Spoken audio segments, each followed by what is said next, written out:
Comment se fait-il qu'on est passé de ça à ça? Avant, on avait un réseau très dense.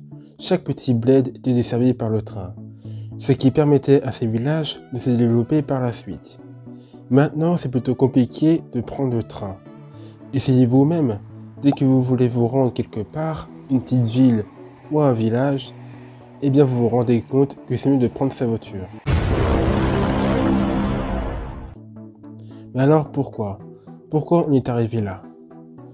Pour comprendre, retournons au XIXe siècle, plus précisément en 1804. Le chemin de fer vient juste de naître, grâce à nos beaux vieux amis les Anglais. C'est ainsi qu'on verra la Catch Me Walkin' de Richard Trevithick, qui est considéré comme étant la toute première locomotive au monde. Très rapidement, le train se développe, même s'il y a eu quelques loupés. Des petites compagnies privées font leur apparition un peu partout en Angleterre et commencent à construire quelques lignes dans un secteur en particulier. Une vingtaine d'années plus tard, le chemin de fer arrive en France, ainsi que dans d'autres pays bien évidemment. La doyenne, c'est celle de Saint-Étienne à Andrézieux, ouverte en 1823. Dites-vous qu'à l'époque, ils utilisaient des rails en fonte pour déplacer les wagons venant de la mine de Saint-Étienne. Ouais, on est encore très loin du train qu'on connaît aujourd'hui. Originellement, le chemin de fer a été conçu pour le transport de marchandises, mais il faudra attendre 1837 pour qu'une ligne voie le jour, uniquement dédiée pour le transport de voyageurs.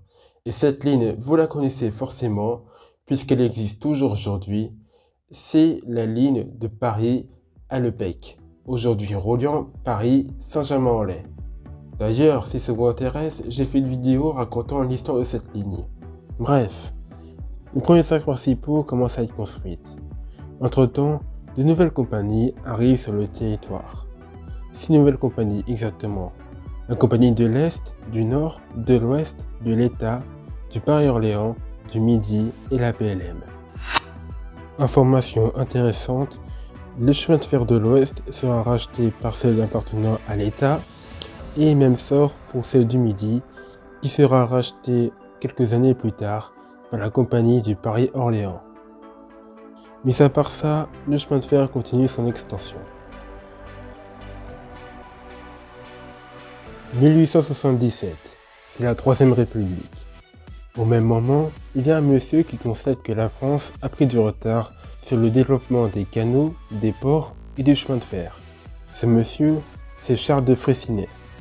Son programme français de travaux publics est donc lancé en 1879. Il prévoit de construire au total 1400 km de canaux, 76 ports, ainsi que 18 000 km de rails. Comme vous l'imaginez, toutes les préfectures et sous-préfectures, chaque coin de la France, chaque petit bled paumé vont être desservis par le chemin de fer. En 1930, le réseau mesure déjà 63 000 km. Un record. Mais tout va basculer l'année d'après. Enfin l'année d'après. C'est qu'en 1938, avec la création de la SNCF, la Société Nationale des Chemins de Fer Français. En fait, l'État s'est rendu compte que les compagnies privées avaient accumulé tellement de dettes que c'est mieux de repartir de zéro. Et malheureusement, ça ne va pas nous aider, puisque en 1939, c'est le début de la guerre. Les Allemands défoncent tout, s'emparent de Paris en 1940 et occupent une grande partie de la France juste après.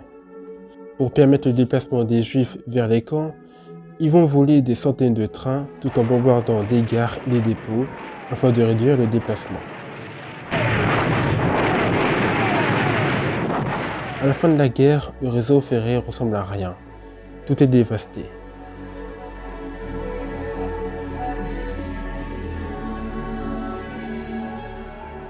La SNCF et l'État vont alors entamer de lourds travaux que sur des lignes d'intérêt général.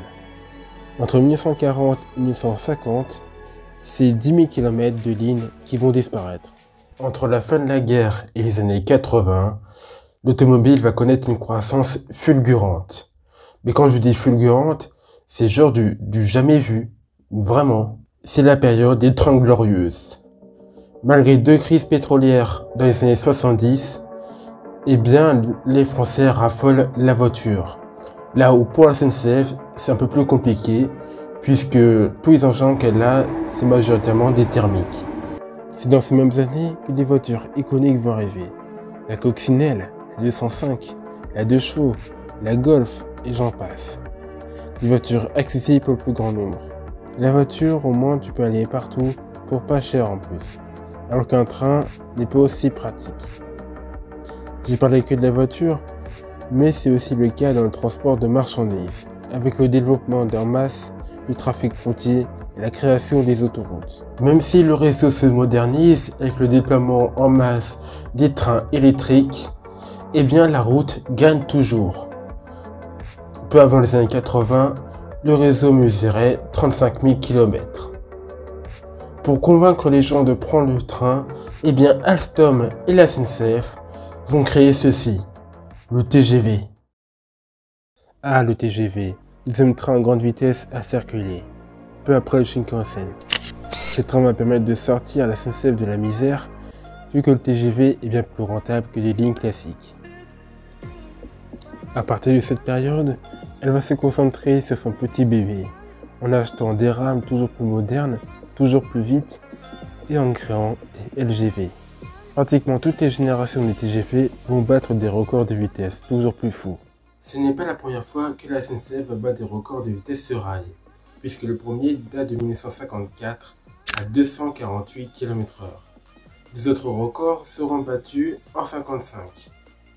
Mais le TGV marquera un cran au-dessus en termes de performance. En 1981, une rame sud-est, la rame numéro 16, a battu le record de 381 km/h. Suivi ensuite par une rame atlantique qui a battu à 515,3 km/h et plus récemment encore en 2007 à 574,8 km/h. C'est la très célèbre LGV Est, c'est lui qui a connu le terrible crash d'un TGV d'essai. Il est 15h04. La rame d'essai vient de stopper sa course dans le canal. C'est la pire catastrophe qu'ait connue le TGV depuis son lancement en 1981. Le 14 novembre, alors que la France est sidérée par les attentats de Paris, l'accident fait 11 morts et 21 blessés graves. Le TGV 744 a quitté la gare Meuse-TGV à 14h28, direction Strasbourg. Le train devrait rouler à 176 km/h maximum, mais il file à 243 km/h. Peu avant son arrivée, sur la commune d'Egversheim, il déraille. Seuls 42 passagers survivent. 4 mois plus tard, aucune victime n'a encore été indemnisée. Depuis son commencement, le TGV rétrécit la France. La dernière en date est la LGV Sud-Europe Atlantique de Tours à Bordeaux, mise en service le 2 juillet 2007. En ce moment même, 2 nouvelles LGV sont en train d'être construites. Une de Bordeaux à Toulouse et une autre de Lyon à l'Italie. Sûrement la LGV la plus chère de l'histoire et la plus critiquée. En même temps, tu m'étonnes pas, parce que le nombre d'ouvrages d'art que tu dois construire pour traverser les Alpes, et puis le pognon monstrueux que ça doit coûter. Revenons un peu avant, en 1987. Et c'est cette année que le groupe SNCF va encore évoluer. La marque TER est ainsi née. L'ambition derrière, montrer aux gens que l'image de la SNCF ne se résume pas au TGV. En réalité, pour faire des économies, le groupe veut que les régions participent dans l'achat du matériel roulant, dans l'entretien des gares et des trains, tout en assurant une bonne qualité de service de son réseau. Et également le développement du train sur son territoire. Enfin ça, c'est ce qui était prévu. La Société nationale prenait en charge l'exploitation du réseau tel qu'il se présentait au moment de la signature du contrat et la région pouvait en modifier le tracé mais en mettant la main au portefeuille. En contrepartie, le conseil régional apposait sa marque sur les trains et valorisait son rôle dans l'aménagement du territoire local. Il a fallu convaincre les élus que la SNCF n'essayait pas de se décharger de la responsabilité financière de l'exploitation du réseau, mais qu'elle cherchait un partenaire pour moderniser ce dernier, dit Jacques Chauvineau, le directeur de la marque TER. Bon, évidemment, c'est un peu de foutage de gueule, on va pas se mentir. Les anciennes régions vont alors signer une convention auprès du groupe SNCF. Grâce au TER, le trafic de voyageurs va augmenter de 13% de 1985 à 1991, soit au total 6,8 milliards de voyageurs au kilomètre. Sauf que le TER va très rapidement devenir un cauchemar pour les régions. En 2022-2023, l'État va mettre en place un système permettant d'avoir de l'argent facilement. Les péages ferroviaires. C'est une redevance d'utilisation des infrastructures ferroviaires. À la base, c'est la SNCF qui paye cette taxe pour permettre d'entretenir ces installations. C'est en partie à cause de ça que le prix du billet explose chaque année. Il s'élève ainsi à 0,064 € la tonne au kilomètre pour les trains de fret, 0,045 € par passager et par kilomètre pour les trains régionaux et 0,033 € par passager et par kilomètre pour les trains grande vitesse. Pour les trains régionaux, c'est les régions qui payent 3,6 milliards d'euros chaque année, à part pour l'Île-de-France qui ne paye que 2 milliards d'euros. 8 régions vont porter plainte contre la SNCF pour des tarifs trop élevés. Vu que les régions n'ont pas forcément les moyens, eh bien tu te retrouves avec des lignes vétustes, des lignes avec des temps de trajet qui s'allongent et puis des fréquences qui ne rendent pas service aux voyageurs. Après tu ne t'étonnes pas pourquoi les gens ne prennent pas le train.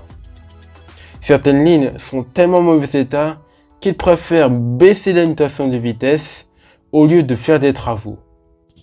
Pour faire Paris-Toulouse, il faut 7 heures de train aujourd'hui, alors qu'à l'apogée du Capitole, c'était 5h56. Autre exemple, la ligne directe transversale Lyon-Bordeaux. Auparavant, avec le fameux turbotrain, il fallait 7h30 de voyage. Aujourd'hui, c'est plutôt 5 heures de voyage en TGV en passant par Paris, et sinon 10 heures si tu veux vraiment passer par Limoges, Guéret, Montluçon, etc. Dernier exemple, la ligne Nantes-Bordeaux. 3h55 en 1973 contre 4h47 aujourd'hui. Sinon, solution radicale, fermer la ligne, tout simplement. Cette année, en 2025, ce sera la ligne de Felletin à Guéret qui va disparaître. Cette ligne va disparaître parce que la région n'a pas les moyens ni le soutien financier pour rénover la voie. Pour 1 km de voie, il faut compter en moyenne 1,5 million d'euros. Soit au total pour cette ligne, 50 à 80 millions d'euros pour 35 km de ligne. Le gouvernement avait promis d'aider les régions afin de réouvrir 9000 km de ligne. Bon, pour l'instant, on n'a toujours pas vu de l'argent.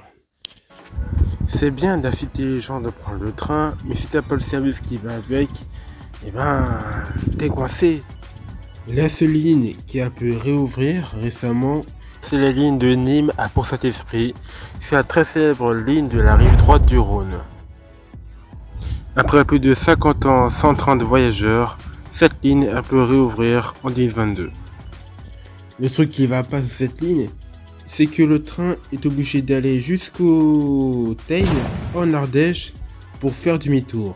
Les Ardéchois ne peuvent pas monter dans ce train, puisque la gare n'est pas aux normes. J'ai bien l'impression qu'il n'y a que la région Occitanie qui agit beaucoup sur les trains régionaux. En 2023, ils ont remis des trains directs entre Figeac et Toulouse. Et plus récemment encore, ils ont mis en place des billets à 1 €. Ça se voit qu'ils ont vraiment la vraie volonté de faire le train un vrai moyen de transport. Qu'en est-il aujourd'hui? Côté trains régionaux, l'avenir est incertain. Il y a des régions qui agissent plus que les autres, comme l'Occitanie. Depuis l'ouverture à la concurrence, celle-ci est devenue très rude pour le transport de voyageurs. En France, on a Transdev et Keolis qui exploitent déjà de nombreux réseaux de transport en commun dans notre pays et dans le monde entier. Transdev gère aussi des lignes de TER comme celle de Guingamp à Paimpol, qui a pu être sauvée grâce à Transdev, ou encore la ligne Marseille-Nice qui sera ouverte dès cette année en 2025. Alors que Keolis, filiale de la SNCF, s'occupe plutôt des lignes de tram-train. Bon, par contre, à l'étranger, ils exploitent des lignes de train classiques. D'autres sociétés ont essayé de faire pareil, comme Railcoop, première société coopérative ferroviaire qui a failli réussir de réouvrir la ligne directe Lyon-Bordeaux. Mais malheureusement, ils ne se sont pas arrivés. Attention spoiler, Railcoop a fait faillite. Mais ça, je pense que vous le savez déjà. Bon, si vous voulez avoir plus d'infos, allez voir la vidéo sur cette ligne très spéciale. Une autre société va tenter de faire circuler des trains. Cette société, elle est française et c'est Le Train. Elle espère mettre en service un de ces quatre des trains dans le sud-ouest entre Bordeaux et Nantes. Sur les trains grande ligne, on y retrouve Trenitalia, tout droit venu d'Italie, qui exploite 3 lignes de train, Paris-Lyon, Paris-Milan et très bientôt Paris-Marseille. On y retrouve aussi Renfe, tout droit venu d'Espagne, qui exploite 2 lignes pour le moment, Lyon-Barcelone et Marseille-Madrid, et bientôt Toulouse-Barcelone dès 2025. Et peut-être un jour Paris-Barcelone. D'ailleurs, ce n'est pas la première fois que la Renfe fait circuler des trains en France, puisqu'avant, ils étaient en partenariat avec la SNCF. Il ne faut pas oublier aussi ÖBB, la seule compagnie autrichienne disponible dans notre pays. Elle réalise des trajets en train de nuit de Paris à Vienne. Non, pas celle-ci, ni ce département, mais bien Vienne en Autriche. Et depuis quelque temps, Paris-Berlin en train de nuit. Il y a aussi la Deutsche Bahn, tout droit venu d'Allemagne, qui ne sont pas des concurrents, puisqu'ils sont en partenariat avec la SNCF. Il y a donc des TGV et des ICE qui réalisent des trajets quotidiens entre les deux pays, vers Francfort, Stuttgart, Munich et même Berlin. Sans oublier aussi le petit dernier, le Ouigo train classique de Paris à Bruxelles. Auparavant, il y avait aussi Flo qui faisait circuler les trains dans notre pays. Ça commence à faire beaucoup de monde. Et dites-vous, dans d'autres pays, c'est bien pire que ça, comme l'Angleterre. Vous vous en doutez que ces sociétés ne vont pas permettre de redynamiser le réseau TER. En revanche, maintenant il est possible de faire des trajets internationaux facilement en train, 2 fois moins cher que les billets proposés par la SNCF. Avant, on n'avait que Thalys et Eurostar qui faisaient ça. Parlons maintenant du fret ferroviaire. En 2021, le gouvernement veut enfin relancer le fret ferroviaire après de longues années de souffrance. Il vise à doubler la part modale du transport de marchandises par voie ferrée en 2030, passant de 9 à 18%. Le fret ferroviaire n'a pas été toujours asphyxié par la route. En 1950, le rail assurait le transport de 2 tiers des marchandises, avant de chuter à 30% en 1985, à 9% en 2019, puis de rebondir à 11% en 2022, soit au total 35 milliards de tonnes au kilomètre. Plusieurs facteurs sont en cause. Premier problème, la désindustrialisation. Aujourd'hui, on est dans une époque de mondialisation. Les sociétés se délocalisent pour permettre d'être plus compétitifs que ses concurrents. Petit à petit, des sociétés ferment leurs usines et des milliers de personnes perdent leur boulot. La flambée des prix de l'énergie et la réduction des aides financières du gouvernement sont les principales causes. Cela empêche les opérateurs de fret ferroviaire de massifier les flux pour réaliser des économies d'échelle. Autre problème, l'essor du transport routier, qui coûte 40% moins cher que le train. Et c'est pour cela qu'une grande majorité des entreprises utilisent ce moyen de transport. Par contre, sur le très longue distance, le train revient moins cher que ses concurrents. Par ailleurs, l'ouverture de la concurrence en 2006 a contribué à son affaiblissement, puisque tous ses concurrents étrangers cherchent à faire des bénéfices. Et donc, ils utilisent principalement les axes principaux, ce qui n'a pas permis de développer le fret ferroviaire. Aujourd'hui, il y a bien des taxes qui existent pour que les sociétés réduisent leur empreinte carbone. Bon, même si le gouvernement aimerait améliorer le fret ferroviaire, eh bien, il n'a pas montré sa vraie ambition, car en 2025, fret SNCF est coupé en deux. C'est la fin d'une époque. Impossible d'imaginer que, après plus d'1 siècle de transport de marchandises, c'est fini pour le fret à la SNCF. Nous aurions tort de penser que nous allons surmonter ce nouvel obstacle. C'est une réalité. L'Europe nous a donné des instructions. C'est une opportunité de développement. Nous pouvons croire que, sans pour autant oublier qui nous sommes, Nous pouvons continuer. on n'y arrivera pas. On n'y arrivera pas. Aujourd'hui, c'est Technis et Exafret. Avec des aides financières, ils auraient fait en sorte que Fret SNCF puisse tenir. Bon alors, est-ce que ça va s'améliorer plus tard? La SNCF avait présenté récemment ses 3 nouveaux TER, le Teli, le Drézy et le Flexi, en disant qu'ils vont permettre de redynamiser les lignes locales.